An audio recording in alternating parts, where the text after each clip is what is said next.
Ce qu'elle va faire, c'est acheter des doses d'héroïne en grande quantité, et ça va être à eux d'en revendre une partie pour pouvoir s'acheter leur propre consommation, avant de reverser tous les bénéfices à Geneviève. Voilà donc la situation de la famille pendant plusieurs années. Un cocktail explosif donc qui risque de péter à n'importe quel moment, le tout contrôlé par Geneviève.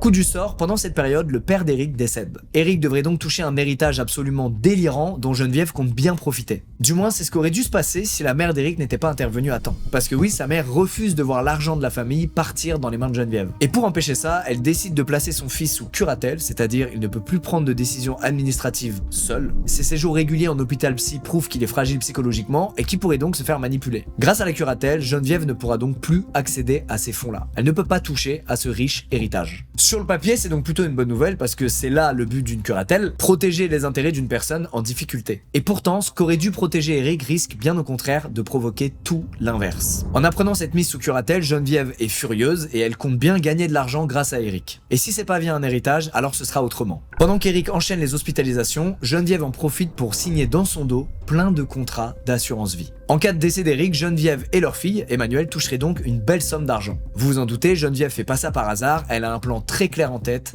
assassiner son mari. Et une fois de plus, d'y impliquer ses fils jumeaux. Elle rejoue la carte du conjoint violent, sauf que c'est plus vrai. Si Eric a été a priori parfois violent avec elle dans le passé, il a depuis complètement arrêté. Sûrement le fruit d'ailleurs de ses nombreux passages en hôpital psychiatrique loin de chez lui. En tout cas, c'est d'autant plus compliqué à croire pour les enfants qui apprécient réellement Eric. Mais d'un autre côté, comment oser remettre en question la parole de leur mère sur des sujets aussi graves, même si elle a prouvé par le passé qu'elle a beaucoup de défauts. En plus de ça, cette fois-ci, Geneviève va jouer sur d'autres leviers que la pitié, elle va jouer sur l'argent. Elle leur promet tout simplement une partie des assurances vie qui lui seront dues, donc près de 10 millions de francs à l'époque, ce qui correspond aujourd'hui à un peu plus de 2 millions d'euros. Si Eric meurt, ils pourraient tous toucher beaucoup d'argent. Et si elle leur annonce des sommes aussi énormes, c'est parce que, rappelez-vous, elle sait qu'ils sont prêts à faire beaucoup pour pouvoir se payer des doses d'héroïne.